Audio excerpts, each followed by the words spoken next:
Sinyalis na may bunga ka sa espiritu. Number 1, may initiative ka na sa mga bagay tulad ng mga gawain sa bahay. Hindi mo na kailangan utusan pa. Number 2, nagiging positibo ka na kahit sa mga komplikadong bagay. Number 3, hindi ka na sumasagot sa iyong mga magulang. Number 4, napipigilan mo na ang iyong sarili sa galit, tukso at sa mga masasamang gawain. Number 5, hindi ka na nagrereklamo at nagchichismis. Number 6, madali ka nang maawa at makonsensya. Nararanasan mo na ba ang mga bagay na ito?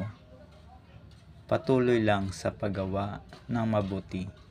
Guys, please subscribe and share my channel para update kayo lagi sa mga videos ko. Salamat!